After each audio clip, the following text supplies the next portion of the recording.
março você pode ver o mundo despertar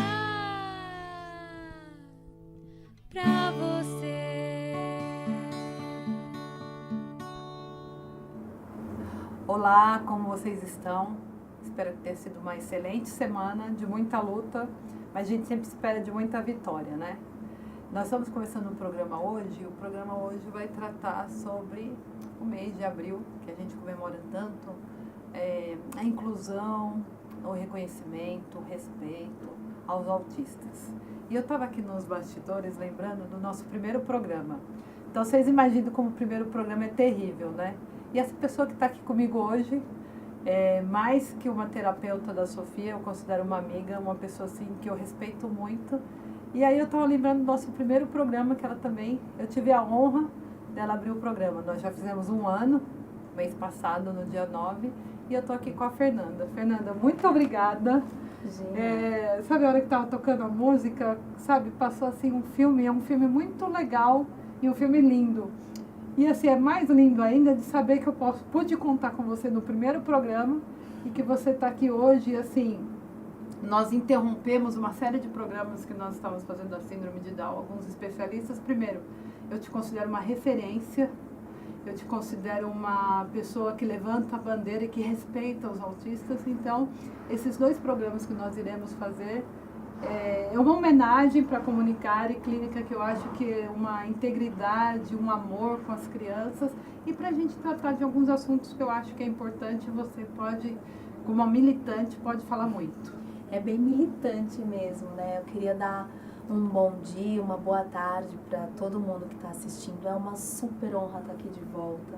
Realmente faz bastante tempo que eu vim, mas a gente não para, a gente está o tempo todo aí militando por tantas causas, e principalmente não só da pessoa com autismo, mas para todos aqueles que precisam ser incluídos numa sociedade de uma forma mais adequada, de uma forma mais humana, porque nem tudo que é típico e normal é o ideal.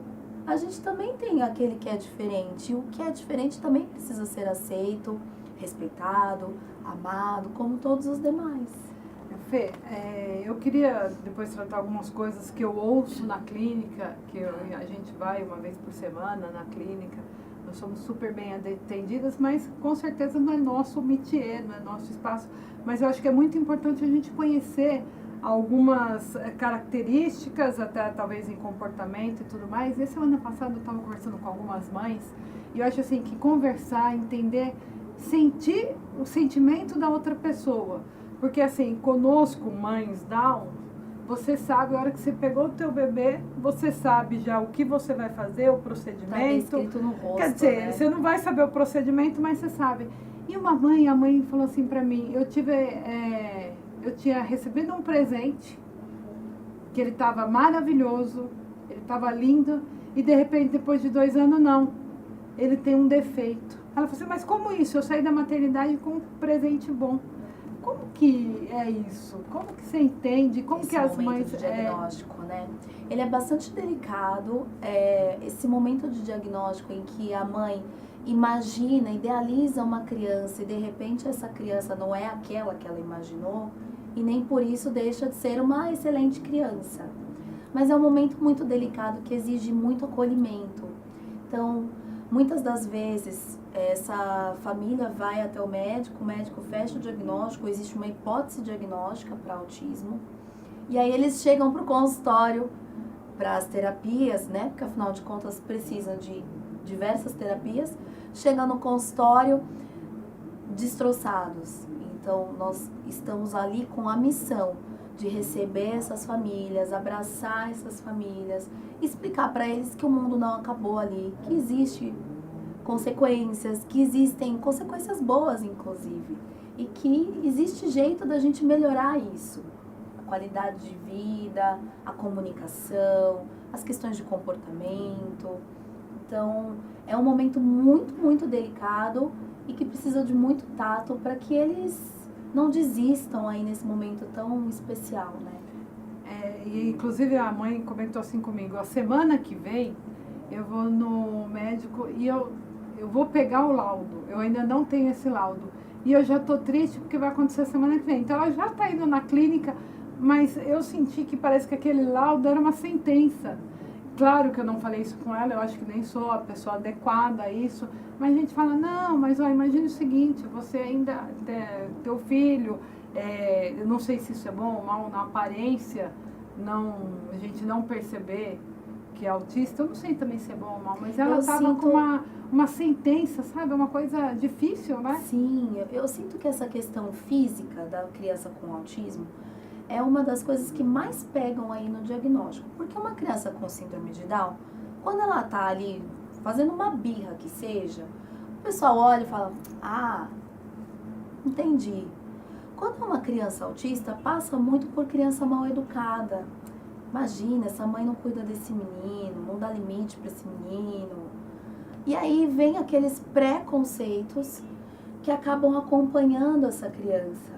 Então é bem delicado o fato de não ter característica física nenhuma. Muitas das vezes também os próprios pais falam, mas nossa, ele é perfeito, como assim é autista?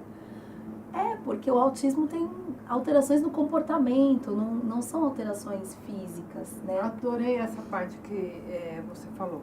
Como assim autista não tem característica física?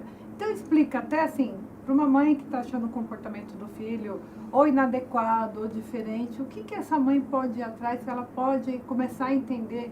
Porque muitas vezes eu também vejo, talvez a escola falou, teu filho está ausente, ou quais são as percepções que a mãe, pode ser que tenha alguma coisa diferente? Tá. A gente fala numa díade de diagnóstico, que são os padrões restritos e repetitivos de comportamento, como, por exemplo, o mais comum, o mais divulgado é o flapping, o balanço de corpo, esses são os mais divulgados.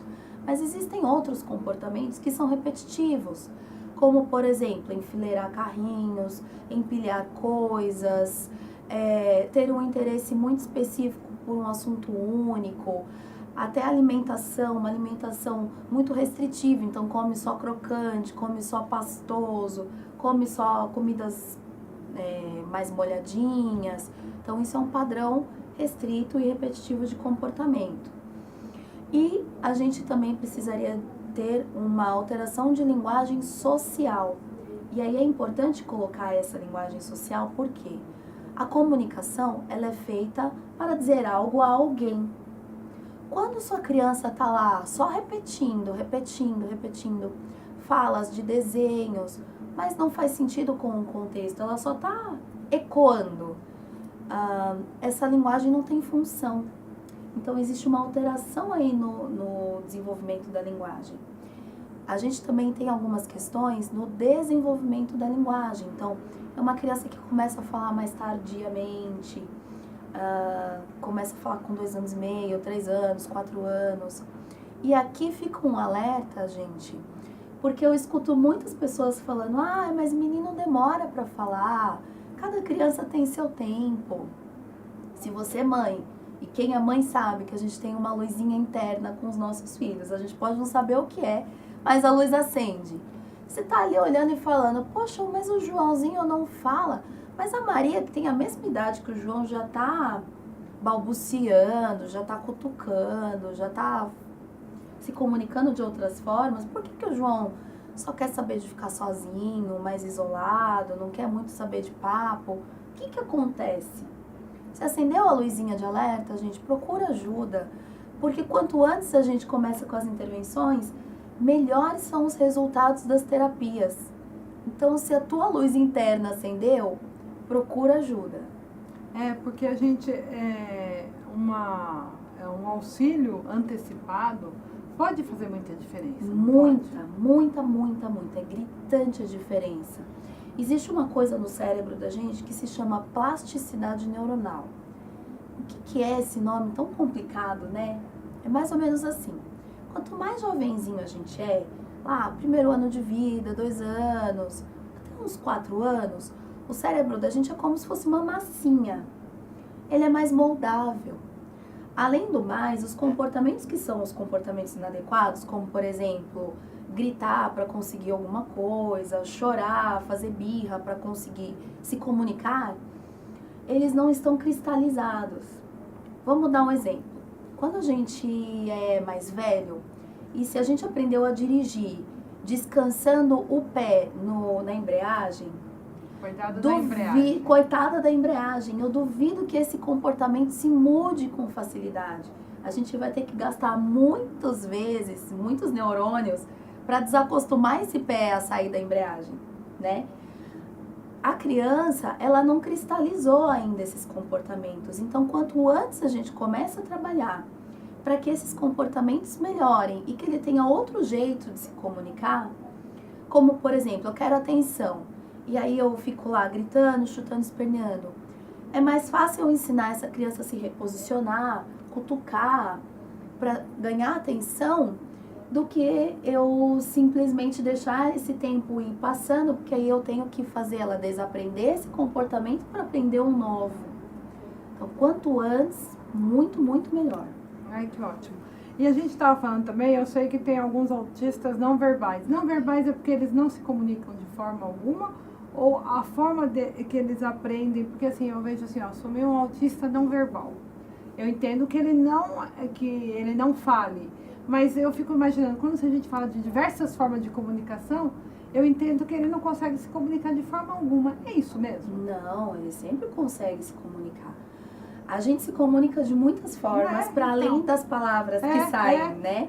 A gente se comunica aqui, Sim, a gente está conversando com os braços, a gente se comunica como, por exemplo, no caso de quem é surdo, através de libras. E também existe o PECS, que é o Sistema de Comunicação por Trocas de Figuras, que é uma comunicação alternativa. Então, se a gente já está com um paciente que é mais velho, não está se comunicando de jeito nenhum, e a gente precisa resolver essa questão de comunicação, a gente oferece a ele e ensina ele a usar as figuras, como, por exemplo, eu quero água, ele vai entregar uma figura de água para receber aquela água que ele não alcança ou que ele não está conseguindo expressar. Então, a gente usa as figuras para que ele se comunique de forma mais efetiva.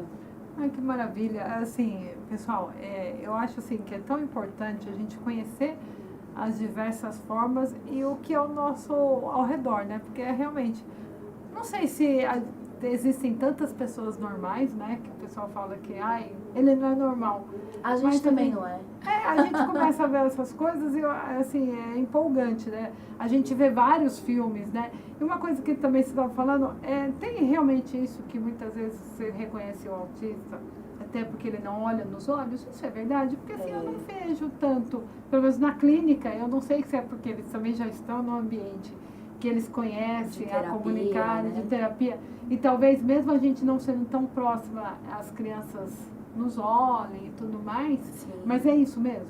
A gente tem uma dificuldade desse comportamento social que é de triangulação de olhar. Existe sim, isso é um dos sinais.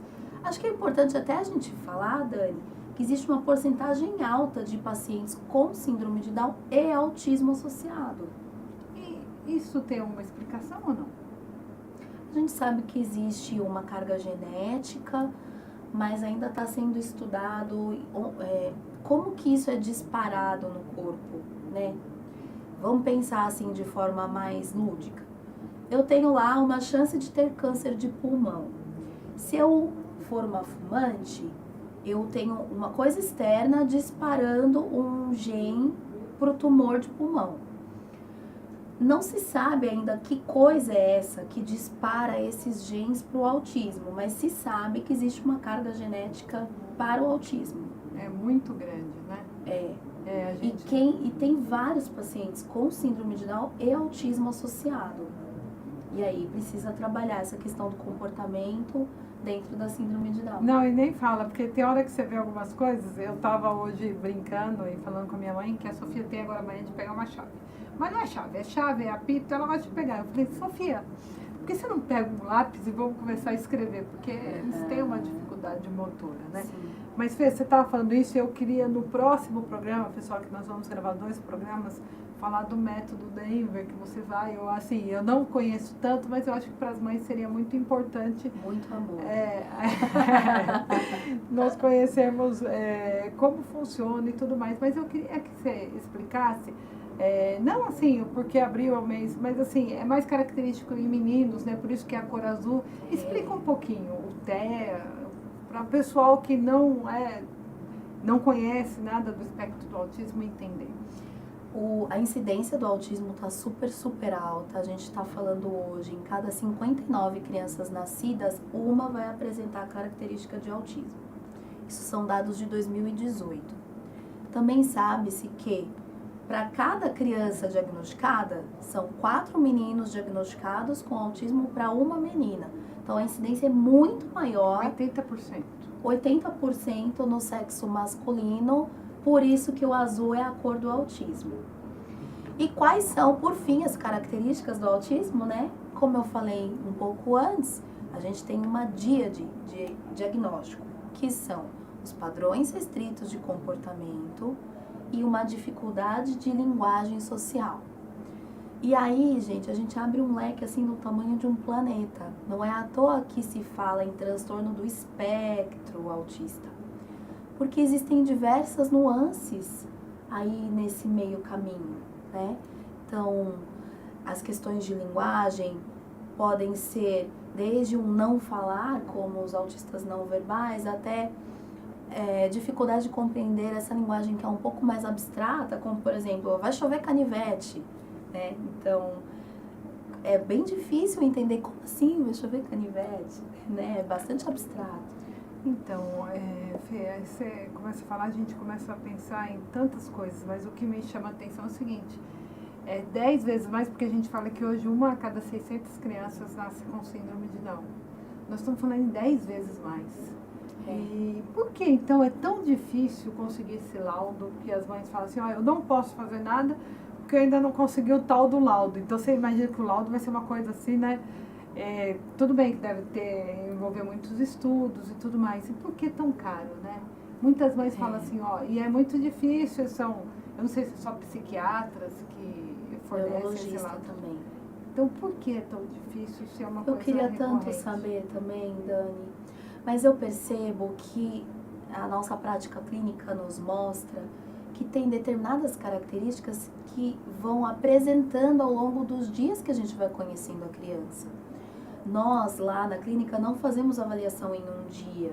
Primeiro que essa criança nunca viu a gente, não sabe o que vai acontecer ali, nem sabe que a gente não dá injeção, né? Então, a gente transforma o ambiente da clínica em um ambiente bem lúdico.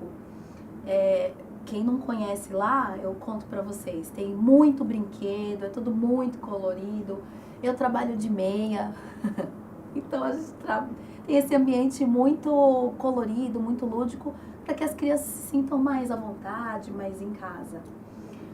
Agora, por que os médicos não laudam? Eu percebo que existem alguns receios, existem alguns médicos que não colocam isso no papel, ou falam, não, mas é um autismo bem levinho, né? Quase imperceptível. Isso, na verdade, só atrasa em relação à aceitação da família e em relação à terapêutica, porque com o laudo em mãos, se pode lutar pelos direitos dessa criança, com o convênio, com o poder público. Então, ao meu ver, é um desserviço atrasar esse laudo. E se existe uma dúvida diagnóstica, chama a equipe para discutir essa criança, como que ele é, né? E para poder facilitar a vida dessa família. Mas aqui no Brasil existe sim uma dificuldade bem grande de bater martelo, né? Eu acho assim, primeiro eu acho que nunca a gente vai julgar um médico, mas parece que fica meio em cima do muro, né? E assim, eu percebo, como essa mãe comentou, daqui 2 semanas foi finalmente marcado. Aí outra, eu ainda não consegui pagar esse laudo. E eu acho que também, não sei se nossas políticas públicas, se tem alguma coisa assim, algo gratuito que as mães vão e consigam esse laudo. Existe, mas como a incidência está muito alta, os consultórios que são do poder público estão sempre com capacidade máxima de lotação. E aí isso acaba postergando um pouco a fila, o caminhar da fila, né? Lembrando, vamos pensar lá num posto de saúde. Se a gente parar para pensar como é conseguir um psiquiatra no SUS, Quanto tempo se leva para se conseguir um psiquiatra no SUS? É bastante tempo. E tem gente que realmente não tem dinheiro para pagar uma consulta de um psiquiatra ou de um neurologista, né? Então tem que esperar pelo SUS e isso vai atrasando aí o processo. E só uma última pergunta quanto ao laudo. Um exame que se faz, assim, mas assim, por exemplo, para eu laudar uma pneumonia, eu vou tirar uma chapa. Claro que tem comportamento e isso vai ser em sessões, que vai ver alguma coisa conversando com a criança. Mas tem alguma coisa também clínica, assim, vou tirar um eletro não, mas alguma coisa, vou ver que o cérebro é alguma coisa diferenciada. Tem isso ou não? A gente, que eu digo é a equipe, né? Não, claro. A gente faz as avaliações através de imagens, exames de sangue, também. mais para diagnóstico diferencial. Porque o autismo, ele não dá uma alteração ali numa tomografia, por exemplo, num eletroencefalograma. Não aparece alteração nenhuma nas imagens. Mas para diagnóstico diferencial do tipo, tem uma outra doença dando características de autismo que precisa ser trabalhada, essa doença, então para um diagnóstico diferencial, sim. Existem alguns exames de sangue que aí entra mais na parte genética, né? Entendi. De investigação genética. Entendi, aqueles exames bem baratinhos, que toda mãe consegue fazer. Esses mesmo. Então, mas uma outra coisa, Fê, uma mãe, primeiro a comunicar e depois, por favor, fala onde que tá, mas eu vejo assim que a mãe é muito acolhida e a mãe também precisa, eu acho que a família precisa também primeiro aceitar. E eu acho, não sei, uma terapia, alguma coisa, mas a família também precisa ser acolhida, abraçada. Todos nós devíamos fazer terapia, né, Dani?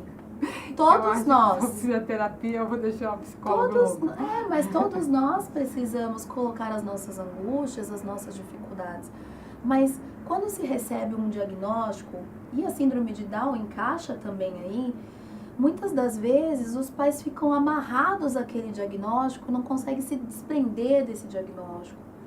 E a criança vai muito além disso, ele continua sendo o João, só que é o João com síndrome de Down, é o João com autismo, mas ainda é o João, ainda continua sendo seu filho, né? Então, se você está se sentindo muito angustiada, primeiro saiba que você não está sozinha, existe um universo de mães e de famílias com crianças com autismo, com adultos com autismo, né? Pouco falado, mas com adultos com autismo também.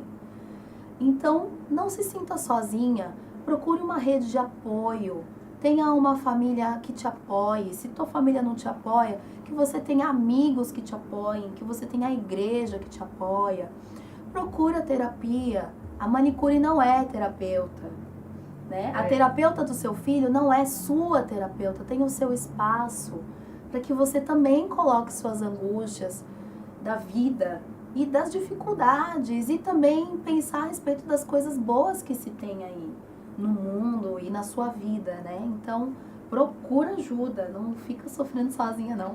E conta pras mães, eu acho assim que é legal, eu sou pirada lá numa sala que tem lá, pessoal, que eu falei que um dia eu vou ficar lá tipo um mês, uma vez por semana ir lá.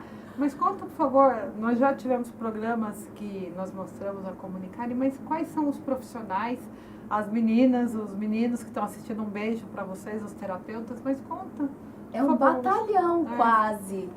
Ó, hoje nós temos 3 unidades, que é a unidade de Guarulhos, a unidade que é a matriz de São Paulo, na Vila Mariana, e ainda em Guarulhos nós temos agora um projeto para jovens e adultos com autismo, para que eles tenham uma melhor inserção aí no ambiente da vida, né? Fazer mercado, se organizar, tomar banho sozinho, ter independência, né? Então, trabalhar com esses jovens e adultos, inserção no mercado de trabalho de forma assistida. E aí nós temos um batalhão lá, uma equipe grande. Nós temos 2 minutos, aí a gente pode falar do batalhão. A gente tem fono, psico, TO, neuropsicóloga, educação física adaptada, nutricionista, especialista em transtornos alimentares, tem as oficinas de pedagogia, tem os intensivos, o intensivo PEX e o intensivo ABA, que aí a gente trabalha de forma bem intensa com as nossas crianças. Ah, meu Deus, quem mais? Tem uma galera lá. Tem. Então, assim, Difícil até lembrar todo mundo. então, olha que maravilha. Então, assim, ó, se vocês precisarem, ó, eu tô com um problema, acho que meu filho tá, procurem a Comunicare, que deixar o número, porque no próximo programa nós vamos falar desses intensivos. Então, eu vou deixar o próximo programa pra gente falar disso. Então, Claro. teu espaço, se despeça e deixa. A gente tá lá numa travessa da Timóteo Penteado, na Domingos Magno, 191. E se vocês precisarem de qualquer coisa, pode ligar no 2849-4843, que é o fixo lá da Comunicare. Para mim é sempre um grande prazer estar aqui. Espero ter podido ajudar vocês.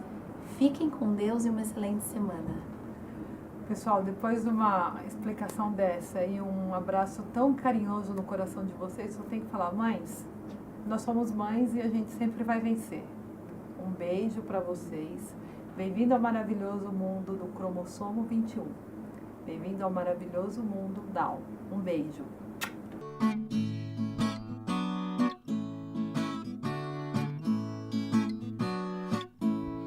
Eu vim para encantar você, eu vim para despertar em ti algo diferente que você vê e que só existe em mim. A maneira down, up de ser. Em 21 de março você pode ver